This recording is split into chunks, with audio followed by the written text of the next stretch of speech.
What's up, wrestling fans? Doug McDonald here, WrestlingRumors.net. Wrestling warm-up. We come to you every single Monday. It's a habit now. You're used to it. You enjoy it. You're watching. Some of you are joining us, such as Patrick, as usual. And, we're going to have a good time talking about the go-home show for Money in the Bank tonight, last Raw before the pay-per-view on Sunday night, where we have two ladder matches. One for Money in the Bank briefcase, one for the WWE World Heavyweight Championship, and we have a tag team title match, and some other matches that have yet to be confirmed, and I'm sure everything will be solidified either tonight or on Friday. And before we get started, honestly, let's talk about the fact that, your boy was right, and that there is another ladder match, one for the briefcase. It's funny. It's really funny that. Oh. It's really funny that I had recorded a podcast early on Tuesday afternoon for Wednesday morning to go out on Wrestling Rumors Radio, just letting everybody know, look, because I think Walter even said it on warm-up last week, that if they didn't announce the Money in the Bank briefcase ladder match on Raw last week, then it probably wasn't going to happen. And so I went on podcast and I was saying, look, rest assured, this is their plan B. We have it from a source that works for the WWE. There's going to be a ladder match for the briefcase. Just rest assured. Sit back. We have time. We have SmackDown. We have main event, which a lot of people aren't looking at main event for big revelations, but when they should be.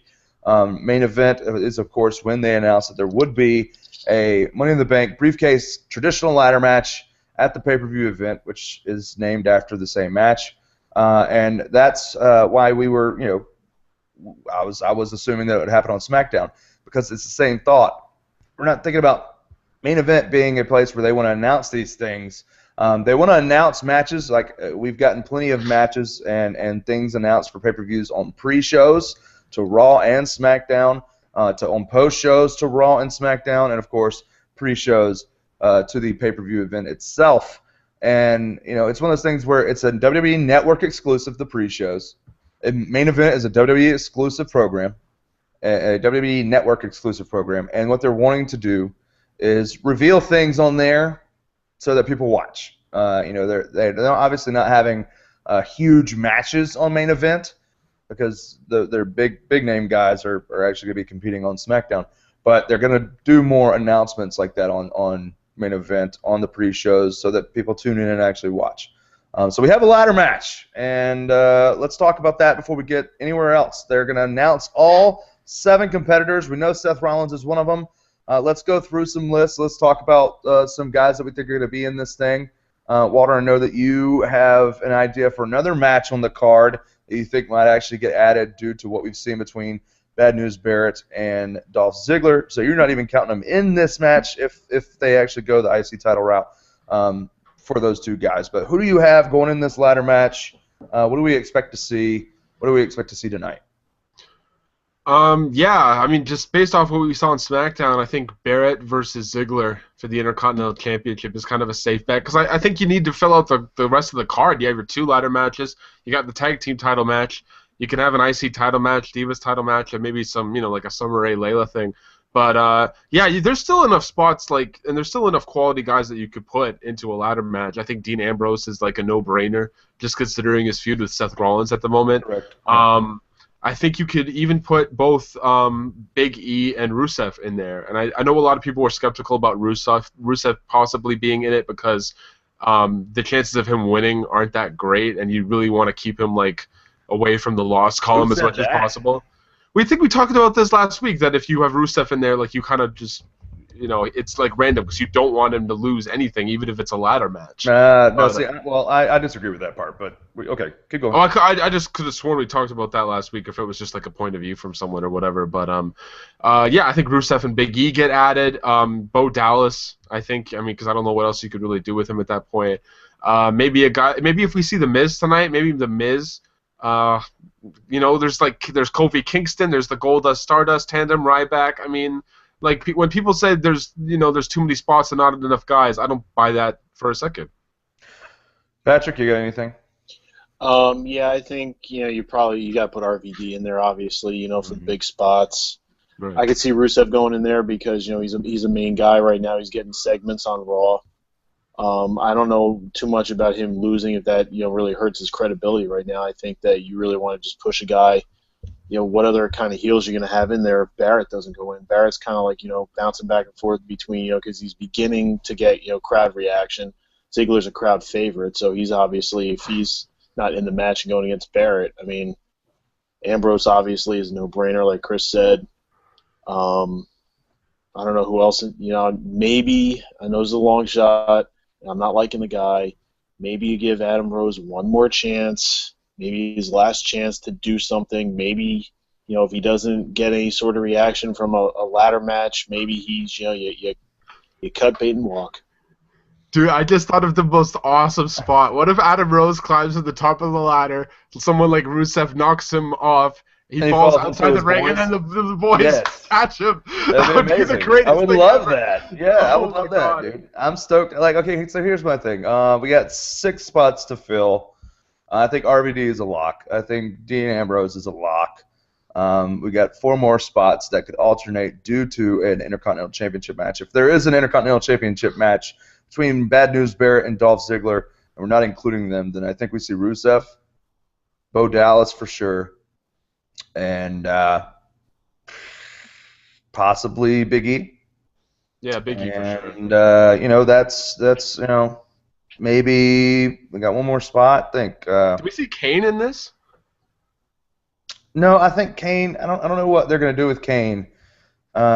Maybe. But I don't know if they're going to go that route with Kane. He could just interfere in the other ladder match. Right. I think that's where we'll see Kane. I don't think we're going to see him in the briefcase match.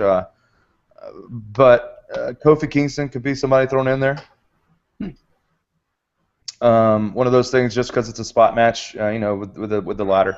Right. Shelton Benjamin was very, integral in those things when he did nothing else the entire year. Shelton Benjamin was going to be in that Money in the Bank ladder match and give you some good spots, and if there's anybody that resembles Shelton Benjamin's run, it's definitely Kofi Kingston. If there's no Intercontinental Championship match, if they're going to build towards an IC feud for the first time in a while, which is I would love to see that happen, and I know there's a lot of people that would love to see that happen, like them actually put some creativity and some build towards an IC title feud. They've been teasing this very nicely the last couple weeks with Ziggler and Barrett, who put on good matches. If that's not the case, then I think you see Dean Ambrose, RVD, Bad News Barrett, Dolph Ziggler, Rusev, and Bo Dallas. Those are your other 6.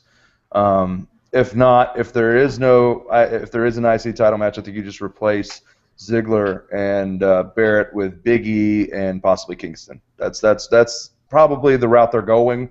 I also agree that there's a plethora of mid-card talent they could put in this match. That there's not a too many spots and not enough talent excuse. I don't think that's the case either.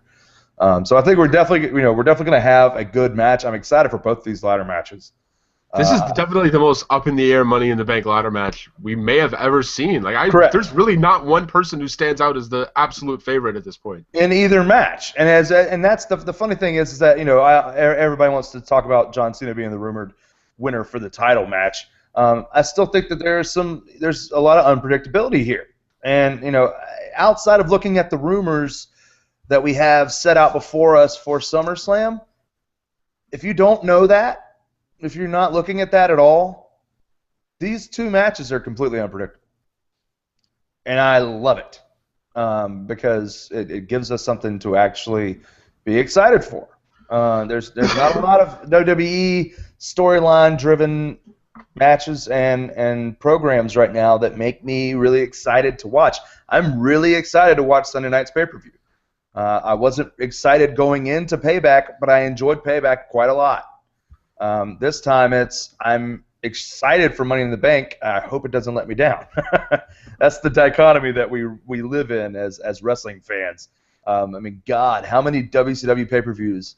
They did such a good job building towards them the entire month on Monday nights, and then the pay-per-view just sucked the ball sack. And now it's like it's the opposite. Where I don't want to have that dichotomy of I'm not excited that there's no build for this pay-per-view, and that the pay-per-view is awesome. And you go, oh my God, this is great. Which is exactly what happened with Payback.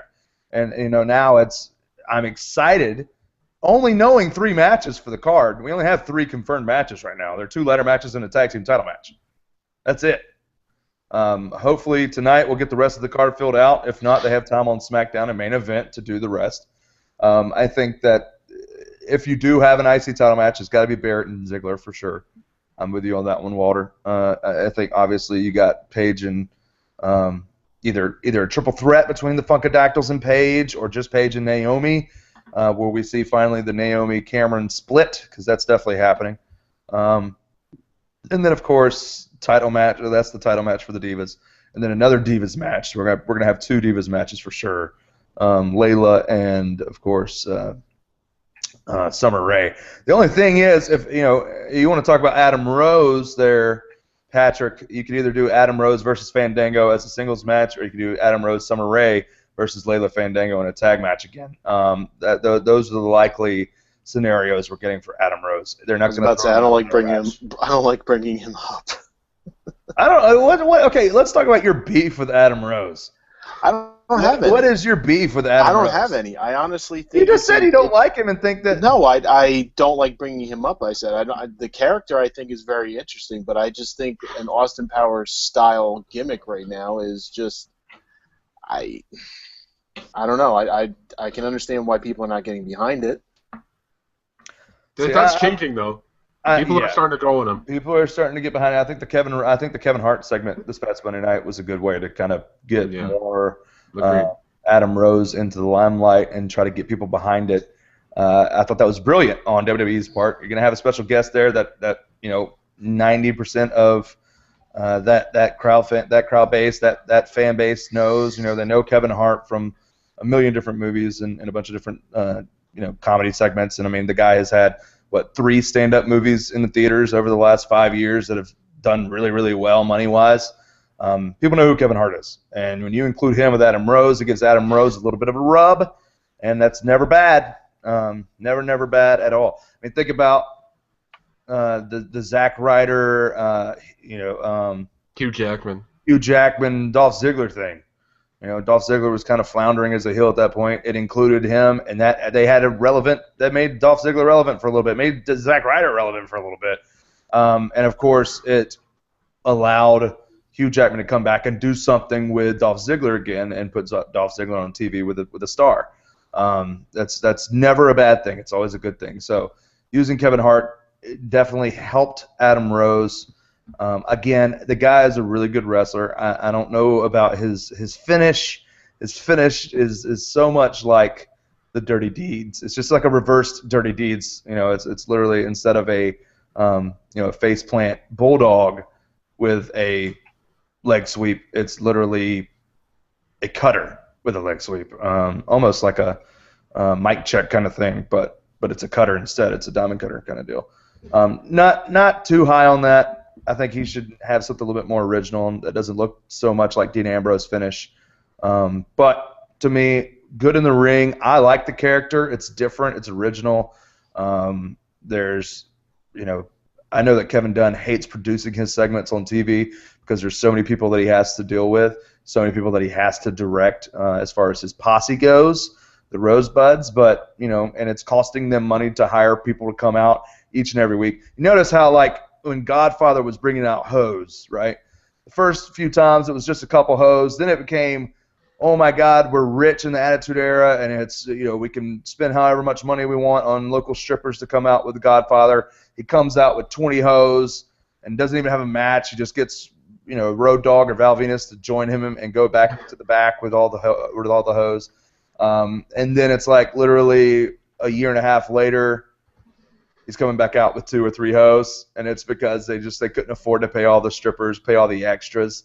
I'm wondering how long they can keep having all these Rosebuds come out and it not be the same people every time.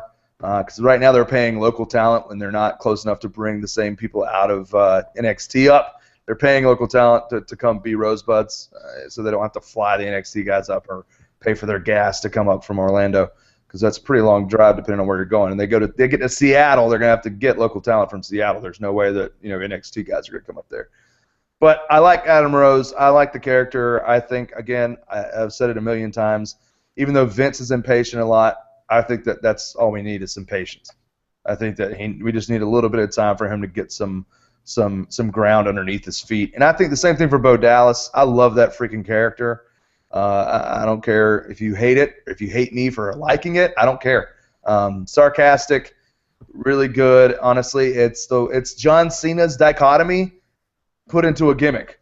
I mean, it's literally the guy who thinks he's a face, but he's a heel, right? I mean, that's the whole deal. John Cena is a face who's getting treated as a heel by the fans, which is fantastic. So it's that same kind of dynamic, just kind of flip-flopped, and I love that. Let's move on. Let's talk about other matches that may be those are the only matches that I think actually could be on the card, unless they just throw something completely random in there. If Rusev is not in the ladder match, who do you have go against Rusev? Definitely not Zack Ryder again, or Heath Slater, or anybody like that. Those are just squashes. At least Big E did a good match, had a good match with him on a pay-per-view on June 1st. For the length of it, for their size, it was a good match. So if Rusev is not in the Money in the Bank ladder match, who faces Rusev? You either do a squash match or you do a rematch with Big E, but he might be in the ladder match. But if you do a rematch with Big E, you probably have to add a stipulation. And with the way they were carrying around their flags, I could see Big E and Rusev in a flag match. That's the only thing I could conjure up that makes sense. But I mean, the chances of him being in the ladder match are greater than him just doing a one-on-one shtick. I mean, you don't even have Vince Russo writing anymore, and we're going for flag matches. I'd rather see a flag match than a damn stretcher match, to be honest. Oh, God, I agree to that every day of the week. I've never liked stretcher matches. There's not one that I've liked. In the history of wrestling, there's not one stretcher match that I actually enjoyed. What about Big Show? Big Show could do, but he's not on TV right now. He's off filming a movie. And they'd build that up like Big Show Rusev. They could get more than a week out of that. Oh yeah, no, that could be That's how much of a push that is for Rusev to go over Big Show, get Big Show in the accolade, exactly, and win via tap out. That's a big push. And I'm sure we'll get Rusev versus Mark Henry at some point, but I don't know what's right. Henry's status. Henry's status is he's there, so they can use him if they want to. They just haven't used him in a while. Same thing with Christian. Christian's there. They're not using him. But it's like, is Mark Henry really that much different than when he faced Big E? Like, it's going to be the same match, except Mark Henry ain't diving through the ropes.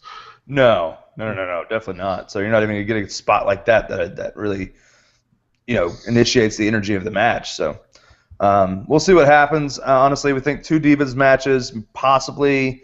One's pre-show, though. One's pre-show. I mean, you got to think, what is pre-show? Like, what are they going to do pre-show? Summer Rae and Layla. Or the mixed tag team match. Yeah, see, if it's going to be pre-show, I would think it'd be a mixed tag and not just a Divas match. But then, of course, you only have one Divas match as a cool-down match on the pay-per-view, which is, that's what I'm saying. This is one of the most unpredictable things because they've only built the 2 ladder matches, which sees a lot of the stars in it, so it's not that awful.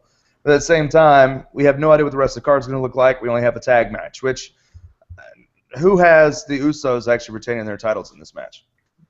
Not me. Either that, or they retain and they just lose it they do a rematch at Battleground. Get another month out of this. I think we're gonna get a month out of it, regardless. Do you see but maybe? I can see the rematch. I can see Usos rematch happening at Battleground because they've lost the titles. I honestly think there's a time for heels to go over and get titles so that the babyfaces can chase again, and this is the time. Usos have been champion for how long? I mean, it doesn't really matter. They've just underwhelmed. They've put on good matches. It's just like, do you even notice that they're tag team champions? Like because right now they're just John Cena's buddies. There you go. Which that's going to do a lot for you right now. That's their role. Yeah. Guess we need prime time back. And that's about to end. That's about to end because live events coming up shortly have John Cena tagging with Reigns and Ambrose. Usos, you're kicked to the curb, boys. Are out. That's what I'm saying. And so that makes me automatically believe Usos are losing the championships. And then what happens to them then? They got to chase. Now they got to get behind the Dust brothers. No, the Dusts are more interesting than the tag team champions. The Dusts. It's just so weird saying it. The Death, if you say it like Dusty Rhodes. Dusty. But we got let's talk about Vicky Guerrero, who's obviously going to be fired tonight, right? Yep. Anybody else not being fired tonight? I haven't given much thought to it because I could care less about it. After last week with that stupid vomit segment, which is one of the dumbest, lowest common denominator things I've ever seen in my entire life. Oh, that's hilarious! Stephanie McMahon's in the bathroom and now she's throwing up all over somebody. God, I can't believe I didn't laugh my butt off as much as I did. How many times has that happened on TV? That's Vince McMahon. How old are we?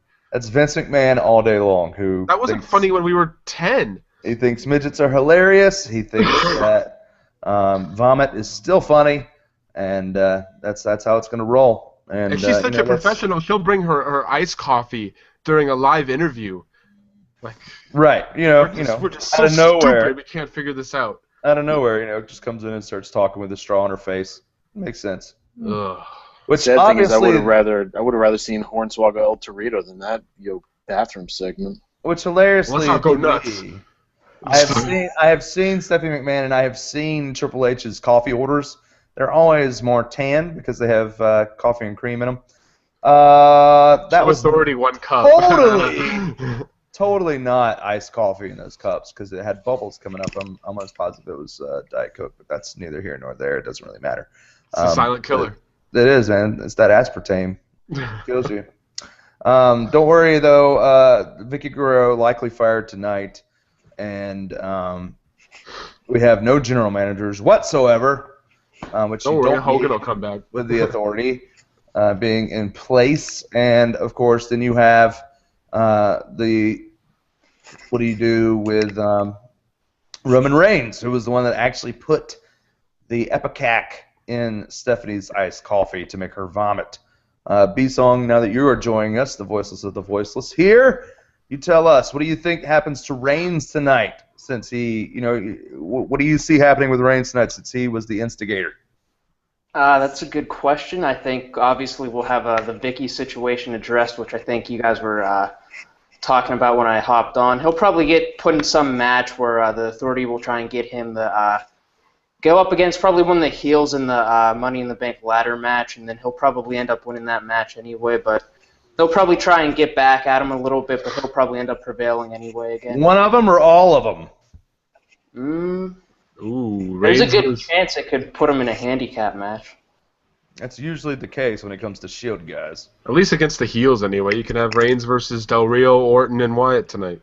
How many times have we seen 13 heels come out against 2 Shield members or 3 Shield members? I mean, if we're going to do one match with a heel, I would just go ahead and put all the heels against Reigns so that it looks like he's overcoming immaculate odds to, be victorious. 10-man spear. Yeah. 10-man spear. Just line them all up. Just line them all up, knock them over like dominoes. That's what we're going to do. Can we just discuss this quick? This is something I've just wanted to get off my chest. And I know, WWE is looking at Roman Reigns as like their next big thing. Like he's like the next Rock or he's the next Austin and whatnot. Am I the only one who just is not entirely sold on his stock as being like that kind of a guy? And I know like he's young and he obviously has years and years and years ahead of him and he could obviously reach that level at some point and maybe he'll main event WrestleMania and maybe he'll win the Royal Rumble this year. I just don't see it yet with Roman Reigns where he could be like the successor to someone like John Cena. Am I the only one who feels this way or is everyone on the Reigns bandwagon? Anybody got any other word? I got some comments, but y'all go ahead. He's got to improve on the mic a little bit, I'd say. Oh, yeah. Definitely. He still needs time. He still needs at least a few more months to, prove himself as a successor. I mean, I tweeted out over the weekend a bold prediction that he'll be in a singles match for the title and win it before the end of the year, and I see that happening at maybe TLC. Wait, who? I mean, Reigns. Ooh, that is a big bold. Reigns being champion before the end of the year? I have him winning at TLC, maybe in a title match against somebody. Mm-hmm. That is quite bold, sir. If I'm gonna have to go with Walter and say if I think he gets anywhere close to a title match, it's gonna be Royal Rumble victory before anything else. But comments on whether or not he's ready. I don't think that we've seen him in enough singles matches to tell. I think that's what's going to be the big issue with Roman Reigns. If you looked at his NXT career, he needed to be in a tag team. That was my thought on his character in NXT for forever. The triple threat match between Ambrose and Rollins and, of course, Leaky then, Roman Reigns. I thought that was his name, bro. It was Leaky. Leaky. I call him Leaky. Okay. I don't care. And I don't do the whole Samoan pronunciations and anything like that. Right. Afa and Sika and Rikishi and Fatu. It's Fatu. It's two. Fatu. The Usos, whatever. Leaky is what I called him because I'm from the South and we pronounce things the way we want to. I didn't say Lakey, at least. I said Leaky. But Leaky, whatever you want to call him there, Walter. Roman Reigns needed to be in a group. I thought the triple threat match between them was iconic. It was really good for NXT. But Reigns wasn't like the big part of that. I mean, the big spots with Reigns were great. But it was Ambrose and Rollins that really made that match. Seeing those three guys together in a group was awesome. Seeing Reigns come in and do the big spots is always awesome. For me, just over the last 2 weeks, when you separated the chaff and the wheat there with Rollins and the other two guys who are no longer the Shield is dead. I need to see more of Reigns in singles matches. The biggest thing for me is I think he goes to the Superman punch a little bit. Or not even the Superman punch, but cocking his fist like a shotgun. It's a little too much. I think he's still trying to figure out I think he knows the Superman punch, the kick to the outside on the apron, the spear. Those are his three signature moves. Cocking the fist is one of those build-ups towards signature moves. I think he knows those three things will get him where he needs to go. But at the same time, he's got to build up more of a singles wrestling repertoire as far as his moves go. And until we see that, I'm not going to be convinced. As far as look goes, he is the guy that you look at and say this guy could be a major, major player in the game. But he is nowhere near caliber of Austin or Rock or Hogan or whoever else, John Cena. All these guys that could talk on the microphone for days with nobody writing their scripts for them. What bothered me on this past Monday night, or actually it was 2 weeks ago when they addressed Rollins the first time, and Ambrose did that epic promo in the ring when they came out together as the Shield, and Ambrose did this epic promo and calls him the scum, right? And then he hits his own microphone out of his hand, which was fantastic. I love his loose cannon, persona. If you took Brian Pillman, Jake the Snake Roberts, and Roddy Piper, put them in a blender, you get freaking Dean Ambrose, and that's not a bad thing. I love his character. I like his entrance music too now. But one of those things where he calls him scum, and then he slaps the mic down, and Roman Reigns has to go pick it up, and they kind of giggle back and forth to each other because Roman had to go pick it up. And when he picks it up, the first thing he says is, "You're scum." He just repeats what Ambrose said, and that bothered me. It bothered me because, dude, you're trying to just go off of what those writers in the back gave you, and you forgot what your opening line was, so you just went with what Dean Ambrose just said, and it bothered me. It's one of those things where B-Song, you're completely right.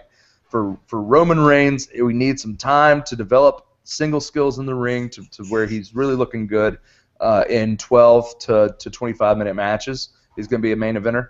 And then, of course, mic work has to improve. I thought, when he's doing small amounts of things, he's good when on the mic. But he's not going to stand out there like a Stone Cold Steve Austin or a Rock and give you a 7-minute promo that's good. Not right now. Ambrose can do that for hours. Seth Rollins has improved his mic game exponentially over the last year. When the Shield started, Seth Rollins was absolutely just awful on the microphone. In the last couple weeks, I've seen some good stuff from him with the stick. So I'm not completely sold either, Walter. Just mainly because of his mic work and the fact that he doesn't have a big repertoire of singles moves yet that can carry on. There's going to be a lot of rest holds and a lot of Superman punches to get him to the main stage. And I'm not trying to say, obviously Reigns can get to that level, but I always felt like, especially when the Shield first came into fruition, they should have never had Roman Reigns say a damn word. Like, they could have done similar to what WCW did with Bill Goldberg at the time. Just create a mystique, an aura to Roman Reigns. You have the two guys who can work on the mic, Seth Rollins and Dean Ambrose, but then you got this powerhouse with this amazing look standing next to them all the time who doesn't make a peep. And I think they could have kept doing that with Roman Reigns, or like what they've done on occasion by just having him say, you know what, let's fight. No talking, let's fight. Just keep his words to like a couple of sentences, that's it. I don't want to see him rambling on the mic like he did a couple of weeks ago with Ambrose, like you said, when he just basically repeated everything that his partner did. Yeah, that's exactly Reigns what he hasn't did. reached that point yet.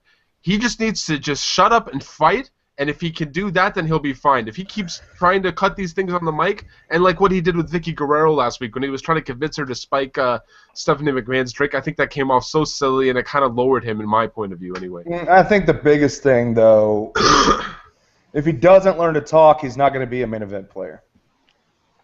So Goldberg was the same thing. Yeah, but let's talk about how far Goldberg went. Goldberg was pushed and built up by the announcers. I mean, Bobby the Brain Heenan did more for building up Goldberg more than anybody. When Goldberg started talking, his little popularity thing did this. Goldberg was not a good talker. When he did talk, it was short and sweet. It needed to be kept short and sweet. With Reigns, I'm the same kind of way, but that's the thing. Goldberg had that huge push without talking. Okay, that was great. But now you have Reigns who's talking. It's a different kind of business, and the way they've built him up, he has to learn to talk. And unless you give him an avenue to do that, he's not going to learn. So I'm all about him having the mic, but I want him to get more comfortable with coming up with stuff to say on his own. And I think that's what's lacking a lot of times with these guys that are coming up, in this day and age, without having worked in a bunch of different territories and without having worked in a bunch of different companies and having a bunch of in-ring time before they get to NXT and move up. A lot of these guys cannot do promos without having someone write something for them. They've lost the art of improv. Outside of your Bray Wyatts and your Dean Ambrose, everything's scripted. I mean, Randy Orton's one of the biggest stars, in the last 10 years, but the guy forgets lines all the time and repeats himself like a fool.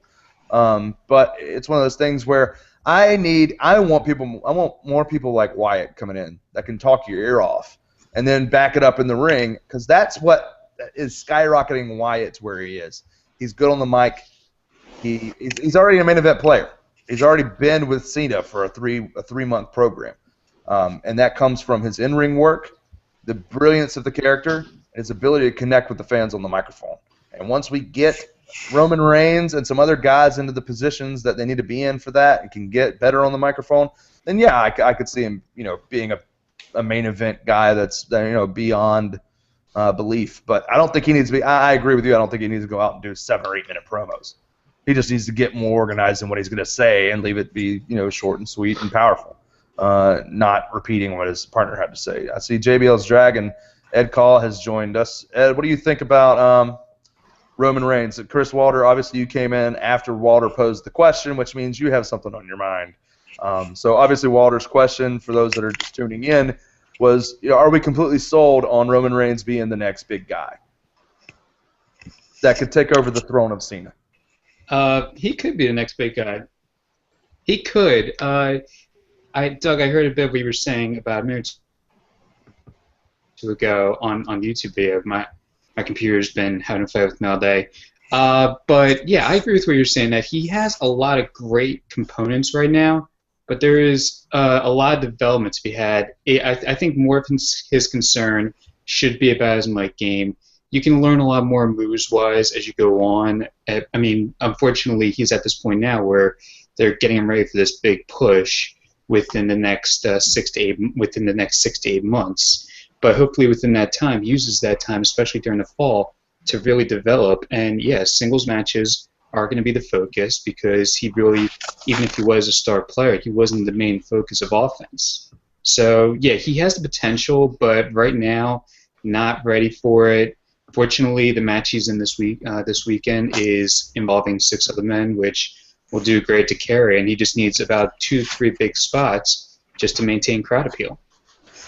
I agree, and one of the biggest things for me is I love these ladder matches because you can throw guys in, like what we were talking about earlier with Rusev. I don't think it damages his character at all to lose a ladder match.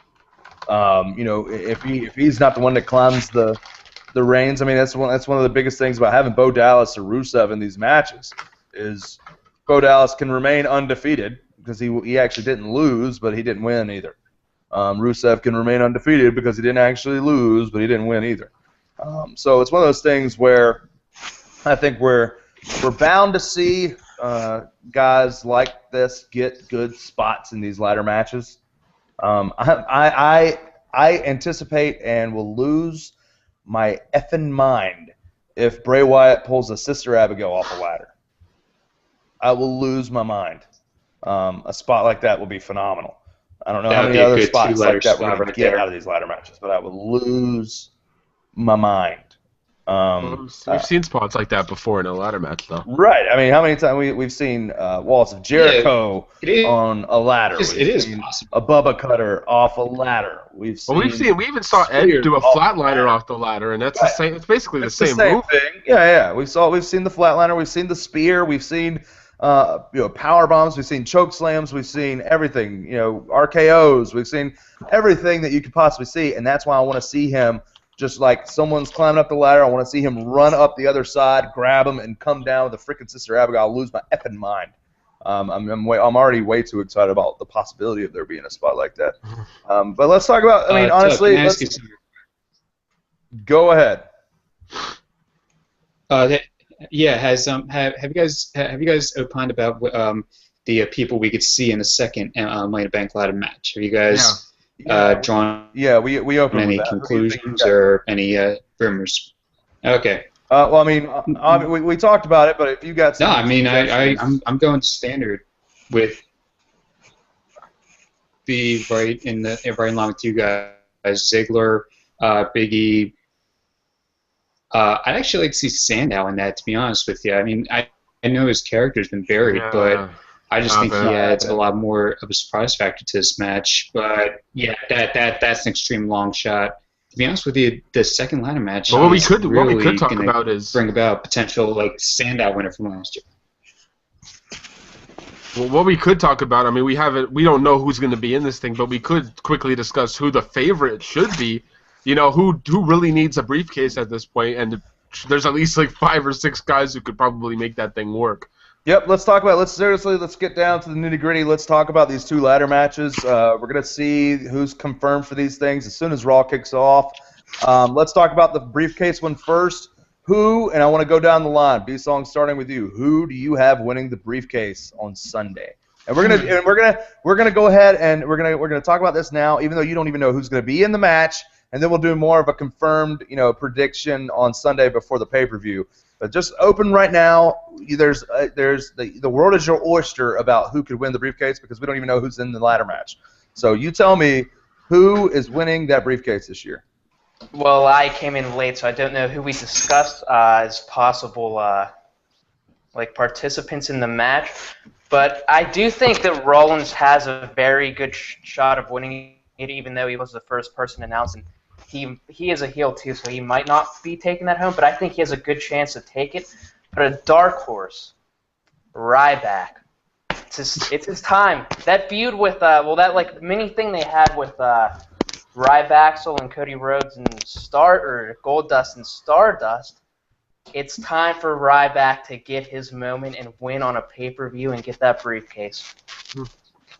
It's not completely far-fetched. I thought it was funny at first, but you know what? I'll give B-Song his due. I honestly don't know who else would be in the match because I missed the Open. All right. Well, here were our lists. I'll go down the list. Here are our lists if there is no IC title match. Okay. If there is no IC title match, you got Rollins already. Then you got Ambrose, RVD, Bad News Barrett, Dolph Ziggler, Rusev, and Bo Dallas. And if it's not Rusev, okay. And here's the second list you can go off if there is an IC title match, and if Rusev is facing someone else, then you have Ambrose, Rollins, RVD, Kofi Kingston, Big E, and who did I leave off of the list the last time? Because I just switched them off the last time. That'll come back to us. We know who's in the but, match. Okay, those are your guys that can be in this match. Okay, Ambrose, RVD, Bad News Barrett, Dolph Ziggler, Bo Dallas. That was it. Bo Dallas, Rusev, not Ryback. So that's the important part. Not Ryback. Who I fully expect to see Ryback, so and the Dusts go at it again, if you will. That could be your kickoff match even. But I think that you have those guys. I really, honestly, I know you really believe that you think Ryback could be in this thing. I just don't see them splitting up Ryback. We've had no tease of them breaking up. We don't have many other tag teams, especially with Los Luchadores being taken down to one person. So if you take Ryback and Curtis Axel out of the possibility of being in the match, and take Sandow out too, because I really don't think he's going to be in. Sandow honestly might come out dressed as someone that dumped tea in the harbor at Boston Harbor for the Boston Tea Party and get squashed by Rusev, because the whole Russian USA thing. But without Ryback, without Curtis Axel, with those list of 9 guys that could be in this match, B-Song. Let's think in reality. Let's have a reality. I'll be serious now. I got it seriously now. Okay. With the WWE World Heavyweight Championship, I honestly see maybe 4 guys that they could give the briefcase to. Maybe 5 if you include Rob Van Dam, but I don't see him getting it.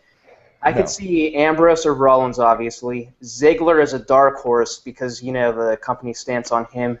And Bad News Barrett. I could see, whoever it is, they're not going to cash in for a while because with that just one main championship, you need someone that's going to be at the main event level right from the get-go, and that's not going to be someone that's in, I think, out of who's going to be in this match with the match for the title, obviously. I mean, I only think it's 4 or 5 guys that have a legitimate chance at it. Water. If he's in the match, Bad News Barrett will win. If he's not, I'm gonna say Dean Ambrose wins this. I think it gives him something to do once his feud with Seth Rollins eventually ends. You give him the briefcase, and I think he has the potential to be a future champion. I do too, and not to mention he could do that to turn heel. Exactly. I mean, they're gonna pop whenever Ambrose cashes in, but he could do it when someone like Daniel Bryan comes back and wins the title from, say, Brock Lesnar or somebody, and then Dean Ambrose comes out and cashes in and is a total dick about it. Pretty cool to see.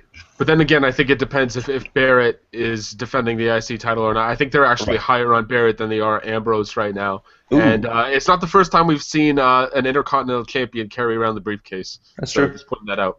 True statement. Ed, who do you think could win this briefcase? Man, I don't know, because when B-Son was talking about long term, it just sparked the idea that this is a year-long thing. So I think we're looking after WrestleMania for whatever this cash-in is. Having said that, it's going to be a heel, I think, because I'll get to in a minute with the title match. But yeah, I don't think Ambrose or Rollins. I don't know. I'll put Rollins in there and maybe Barrett as my 1A and 1B right now.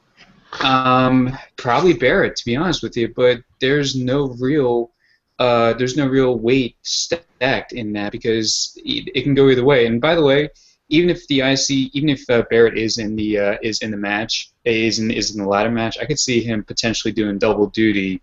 Just based on the light nature of the card, possibly something thrown in during the pay-per-view, because it's happened before. They double book the title matches, and I don't know. I think they need the singles match from Barrett too, just to carry the night. I think if they want to keep pushing Rollins up into the main event level, you could easily give it to him. Obviously, he's the guy that announced it. He's the guy that turned on the Shield. He's the guy that's going to be trying to, get elevated as a main event heel. It wouldn't be bad to have Rollins win the briefcase. In Walter's defense, or actually the opposite of Walter, not in opposite, but the character-wise opposite. Rollins will need something to do after Rollins and Ambrose as well.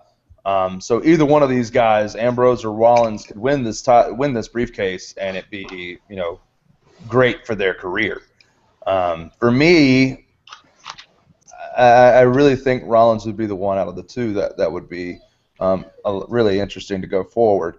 But then again, you also need to do a Rollins versus Reigns feud at some point, don't you? I was going to say. I think that we could, yeah, definitely. Unless they push Reigns out of this into a feud with Randy Orton, main event style. We don't know what we're going to see coming out of this, Money in the Bank ladder match for the title, and we'll get to that in a second because we could honestly see Reigns just stick around with those guys for a while, and then you have Rollins and Ambrose doing their thing, and then we have to see what happens. But I do have this thing in my head that just makes me laugh every time I think about it. It started as a joke, and I said it last week, but it started as a joke on an article that I wrote, and then everybody got pissed off that I even suggested it. And you know what? It makes me laugh in my head, and I'm still going to put it out there as a suggestion because it's hilarious to me. If Bo Dallas wins the briefcase, No. Yes. Worse than I what? love it. No, I love it. hang on. Speak the truth, Doug. If Bo Dallas wins the briefcase, if they're worried about Bo Dallas's character not getting over, do you know how much heat and interaction he could have with fans and superstars if he's the bastard holding the briefcase? Oh, perfect. Seth Rollins and Dean Ambrose don't need the briefcase. They're going to be main event players. They already are. They don't need it to go forward. They are guys that you're going to look at in the Royal Rumble. They're already established stars, and especially if you don't have Dolph Ziggler and Bad News Barrett in the match, Bo Dallas, if he wins the effing briefcase, okay, puts so much heat on him because the whole thing is that you want the fans to despise Bo Dallas, even though he is the guy who thinks he is the bee's knees. So to me, if you give him a briefcase and you have him parade around going undefeated, I mean, we're talking going undefeated from now until he cashes in. I don't know how you can't have heat on him.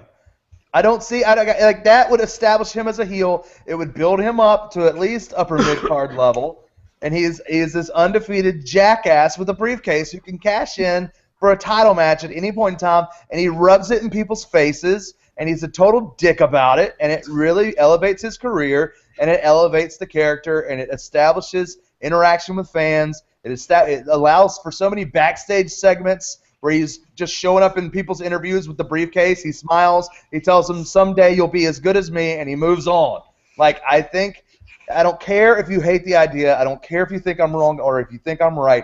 I love the idea of Bo Dallas getting the briefcase. Do I think it's going to happen? 99% sure that it's not. But that 1% chance that says if it happens, it's gold for that character and for his progress. Those are my opinions. I stick by them, but I think it's great. And you know what? Their opinions.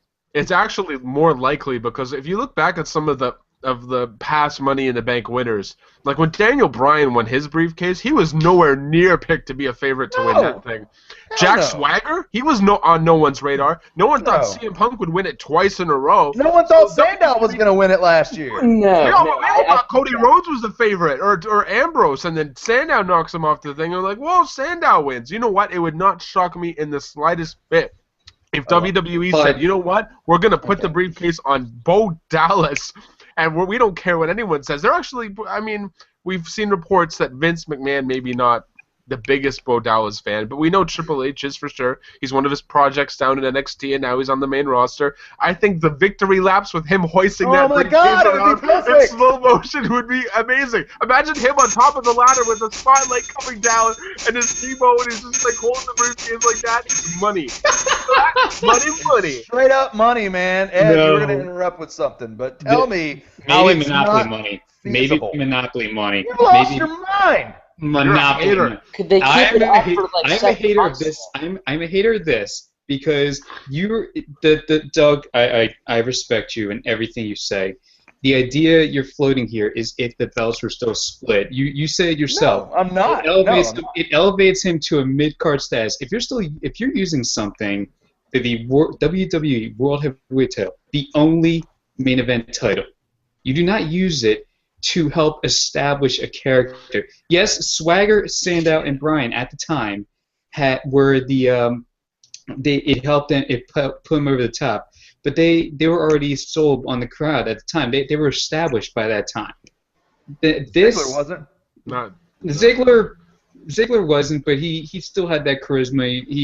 He finalized it with Money in the Bank. We're still trying to believe, and I say that with a BE, not a BO. Believe.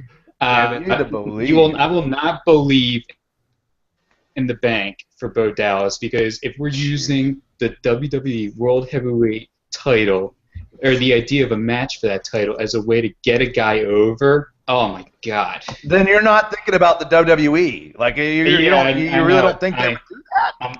I'm sorry, I'm still thinking the outside the circle.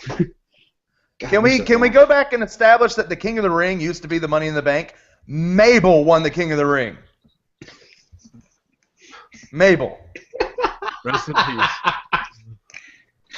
I mean, think about it. And Savio Vega was in the Think final. about the people that were elevated like to that in that status because they wanted to make him a main event monster that may actually be a main event player. The thing was, though, he was at least a monster, though. I mean, We're not trying to pretend that Bo Dallas is going to become champion, though. What makes him scream champion in the next No, 2-3 we're not. years? We're not trying to pretend that he's going to be champion. No. If anything, the briefcase will make it better. But we're not going to act like, man, he's going to be a future WWE No, World if he Champion. cashes in, he's going to lose, and it'll make him even more of a heel. That'll be his first loss too. Yes, his And he'll first loss complain. is a cash-in. He'll start doubting himself. He's undefeated, and he goes to cash in the Money in the Bank briefcase and loses.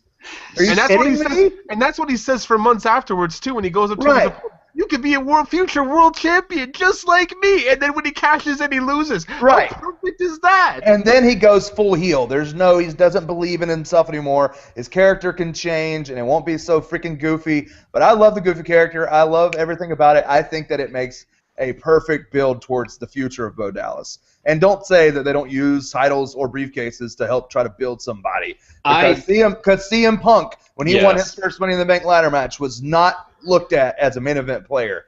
And I don't care if there were 2 titles or 1 title. Doesn't matter. I literally they used that briefcase to elevate CM Punk the first time. They even had him do it twice. It'll be a great experiment in seeing what they consider the future of the WWE with it just being 1 title now. What they consider it coming out of the mid card. Because Are you a believer, Alex? Do you like Bo Dallas? Yeah, I like Bo Dallas, but the only way I would like the idea, you can't keep this going for like 7 months. I could see them doing it for like 2 or 3 months, maybe. Have him go up against somebody. Instead of cashing in the briefcase, he should put his briefcase on the line against somebody. It might not go that well with his character, but you have him lose there, and then you can... No. What's even better for his character is he puts the briefcase on the line, and then by outside interference, and let's say he puts it on the line at every pay-per-view event. Somehow, some way, he beats those people and keeps his briefcase for 8 months. That's the stuff you do. You have him put his briefcase up in a ladder match, and then it's between someone that has a feud with somebody else. They come, like say he does a ladder match for the briefcase against Goldust, and Stardust comes out and knocks Goldust off the ladder, building towards a singles match between the 2 of them. That's the kind of stuff that's brilliant. And then Bo Dallas can brag even more that he keeps his briefcase.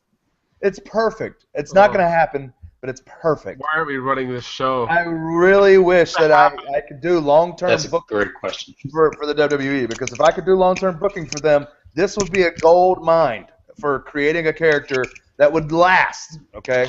Everybody's worried about his character lasting. This is your ticket to making this character mean something. If not for a year, could actually go past that. Don't be surprised if you see Bo Dallas as my pick now on the Wrestling Rumors prediction. I'm just saying, it started as a joke, but now I'm believing in my own troll device. I'm believing in Bo Dallas to win the briefcase. Even Thank though you, I Walter. really don't think it's going to happen, I might pick him too, Walter, because I really think that I believe that he can do it. All right, so let's talk about the title match before we get out of here.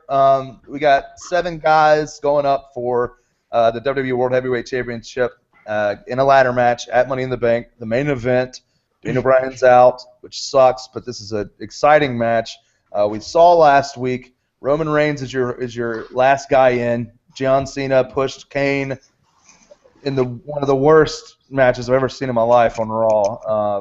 In the main event of Raw, John Cena becomes a competitor in this thing as well, which gives you 2, guys that you could look at and say, could they win? You don't look at Alberto Del Rio and say, could he win?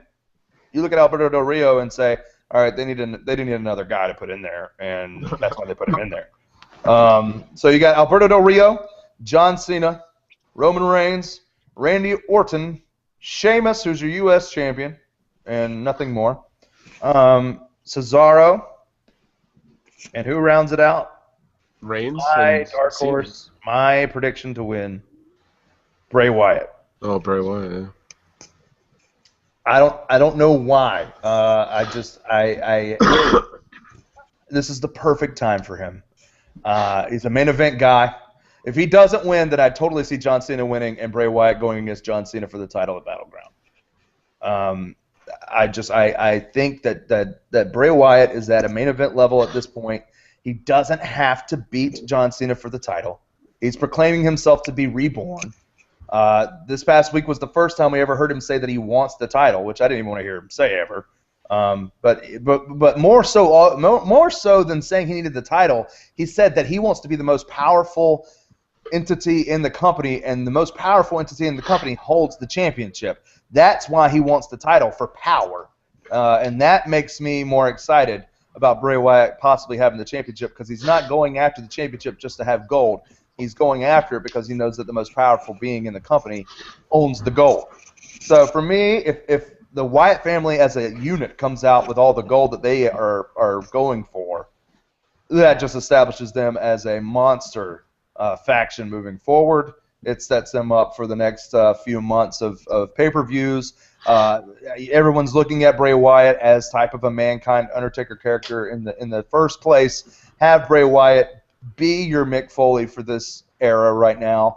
Put the title on him. He doesn't have to hold it for more than 2 months to establish himself as a paper champion. He's not a paper champion. I think the guy could run in the future as a long-term champion. But right now, he doesn't need the title. He's not. He is your Undertaker character. Undertaker didn't hold the belt from 1991 to 1997. 6 years that the Undertaker didn't hold the belt. I mean, he won the belt in his first 4 months of being on WWE television from Hulk Hogan, of all people. People didn't think that was necessary, but it worked, and then he dropped the belt. Within the next month, he was not champion anymore. And then he didn't hold the belt again for 6 years because he didn't need it. He was that supernatural character. Bray Wyatt, same thing. Could win the title here. He doesn't have to defeat anybody for the championship. He can just pull them down from the ladder, and it gives you, a different character with the titles for the next couple months, leading us into Brock Lesnar at SummerSlam, if Lesnar is going to be going against the champion, which is the rumor. I like Wyatt here. I don't know why. I really am firmly believe I'll solidify my prediction after Raw tonight. I really want to see what they do there as far as the signing and all that kind of stuff, who they're going to try to put up. If Wyatt is the last guy standing in the schmoz that is going to happen on Monday Night Raw, then I don't know if I can pick him to be the guy to win. But if he doesn't win, John Cena does, and they feud for the title at Battleground. Those are my predictions. I like Bray Wyatt. B-Song, who do you have winning this title match? Well, it's probably the safest pick, but I do think Cena's going to come out with the title. But because, like you mentioned, the Brock Lesnar reports, I could see them possibly putting the strap on Cesaro, but I would think that's too soon. I don't think he's at that level yet, but I like the Extreme Rules match. I actually loved it between Cena and Lesnar, but I don't think that they could if they wanted to, obviously, and it would be a big money match. But I don't think they can do Cena versus Lesnar at SummerSlam. I don't think they could do that so soon again. But why do you think that they couldn't? Well, they could if they wanted to, but I just think that's I don't know. I don't want to see it personally, but I do think that's the way they'll go. It's money, money, money, and that's all that matters. I mean, it's when you say John Cena is the safest choice, it is the safest choice. The guy is the face of the company and is a face that can go against your monster heel that took out the Undertaker. And that's why I think to make things interesting, you can put the title on Bray Wyatt here, and then have Cena take it off of him at Battleground to lead towards Lesnar, and it not really affect Wyatt at all. Walter, who do you think? Oh, it's Cena. I don't have a doubt in my mind that he's going to win this match. I don't get what you just said about Wyatt winning and then dropping it to Cena, because I think no matter who the champion is at SummerSlam, they're losing it to Lesnar. Unfortunately, I'm saying at Battleground, Wyatt could drop it to Cena, and then Cena at Battleground. Lesnar Yeah, at but if Wyatt loses to Cena at Battleground, and then Cena is probably going to drop it at SummerSlam, so you're just going to have back and forth champions, a new champion every month. I don't get the logic behind that, but we've seen that before, so it could happen. But yeah, I just think Cena's the obvious choice because it gives you more options for SummerSlam, because I think no matter what, Lesnar's going to be in the title match, and Wyatt, I mean, you're not going to have Bray Wyatt versus Brock Lesnar, so. Well, let's talk about the fact that, Daniel Bryan versus, Bray Wyatt has also been rumored for SummerSlam. So if Daniel Bryan comes back in and goes for the title and Bray Wyatt has the title, then it's them. Not only was Brock Lesnar and Daniel Bryan rumored, also Bray Wyatt and Daniel Bryan were rumored. So yeah, but I think we could see that. I think with the way they've been teasing it with Lesnar being at SummerSlam, they had that poll question too, like who do you want to see him fight or whatever. The fact that he's ended the streak, I think that just makes him the #1 contender whenever he does decide to come back, and that will be in August or whenever. It is in August, right? SummerSlam? Yeah. Mm-hmm. August so 17th. Cena will be the champion, I think, and I brought this up to you guys before. Justin LeBar mentioned you could even do a triple threat match. Have John Cena, Brock Lesnar, and Daniel Bryan. It provides some relief for Daniel Bryan. You don't need him to be completely physical for the entire match, and you still have the money of Cena and Lesnar being in there. So works for me. Okay, let's just fantasy book. If you're going all the way to SummerSlam, let's do a fantasy finish. I completely utterly believe that we're going to see Cesaro Lesnar at Night of Champions. So where do we get Cesaro in Lesnar's vision? Do you have Cesaro come out and cost Lesnar the match at SummerSlam if it's a triple threat? Yep. Yeah, that's if they go triple threat, it's perfect. I actually just had another idea about incorporating Bray, but I'm going to dismiss that one actually. Walter, you're right on all points. This is Cena's to win. He is the safety valve on this situation. Alex, regarding your point with Extreme Rules, the difference between then and now is you have a streak and you have a mic piece that will milk every achievement Lesnar's had and attempt to bury everything that Cena has built up for about a good 3 to 5 weeks coming out of Battleground. So I think that match and the greatness of SummerSlam will sell on so many levels, and they want to round out the first 6 months on the network on a great note, not just selling Night of Champions for the first month of the next round of subscriptions, but they want to incorporate everything about the past and bring it full circle for Lesnar Cena. The only way I could see I really can't see Bryan involved in a triple threat because I think they still want to maintain Bray if no matter how it comes out of Money in the Bank and Battleground. The only way I could see is possibly some sort of a weird finish with Battleground, maybe a double pin or something like that, and Bryan comes back and says that he wants his title match. Maybe do something relevant to WrestleMania 16 with incorporating the 4 people, but I think that's stretching a little too far. Safest bet, just go one-on-one, Cena Lesnar. It books itself, and it makes some good jack. Well, okay. Well, I understand, and I'm not leading the WrestlingRumors.net prediction tally because I like to pick things that usually don't take place. I'm not picking Cena as the winner of this thing, even though I know it's the safe thing. I've never been known to go with the grain. I'm always against it. I truly think creatively the stuff they could do with Wyatt is winning the title, possibly dropping the title to Cena at Battleground, having Cena and Lesnar. Maybe even if you do the triple threat, I don't know what you do, but if you do Cena Lesnar, somehow you get Cesaro involved, and at Night of Champions, what better way? Like if you're talking about, we've talked about over and over again, and we'll leave with this. Over and over again, they're talking about the fact that they want Night of Champions to be booked like a WrestleMania, so they can get that second round of WWE Network subscriptions, and you're going to do that. When's the last time we've seen a? I mean, it was SummerSlam last year. Is the where I go when I think about this. A big face versus face title match. At SummerSlam last year, it was really good. It was a good buy rate, and it was Daniel Bryan versus John Cena.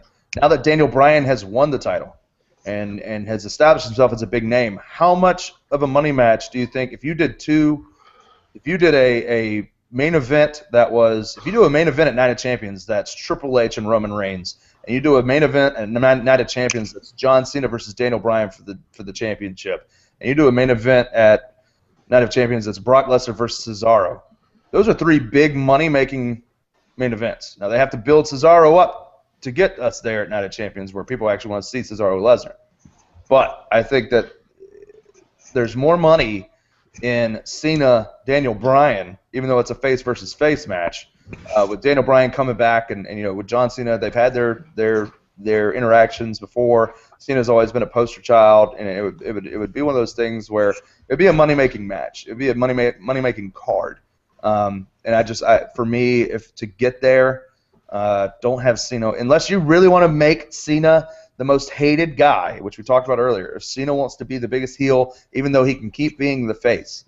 And I talked about this last Monday night after Raw on Wrestle Reaction. If you want to talk about making Cena a heel to the fans, but allowing him to still be the face of the company, do all his charitable stuff, and be his character that he's been forever, have him win the title, Money in the Bank. Somebody typing or something? I got some weird feedback coming through. Have him win the title, Money in the Bank. Brings down the titles. It's the same old crap, just a different day. Cena's champion again. Casual fans and hardcore fans are going to hate that John Cena is champion again. And even though he puts on the, I'm better than you, I'm the champ is here. If he wins the title and comes out the next night with the champ is here, everyone's going to boo the crap out of him. And it is his home. I mean, they are in Boston. Even his hometown boos the crap out of him. So it would be smart and safe to say Cena wins, pulls him down, gets booed out of the building. Next night on Raw, same thing comes out. Champ is here, and then you build towards Bray Wyatt and John Cena at Battleground. That instantly makes Bray Wyatt the biggest face, in the company, and Cena's heel, even though he's face. And because that's the dichotomy right now is Bray Wyatt is a heel that's completely face. So a lot of different things to throw out there as fantasy booking, but we're not going to know where they're going with this because this thing is completely unpredictable. We're not going to know where this thing's going to happen, how it's going to go and work out for the next few months until we watch Money in the Bank on June 29th. Don't forget that before the pay-per-view at 6 p.m. Eastern Standard Time, we'll be right here giving you wrestling warm-up, leading you to the kickoff show at 7:30 on WWE Network, just like we do every single pay-per-view. And just like we do every single Monday night for Raw. Tonight, Raw, go-home show. Enjoy it. We'll be live tweeting at WrestleRumors. These guys, I'm sure, will be commenting on Twitter as well, at GlassModeALB. For B-Song, of course, Chris Walter at Walter Sports.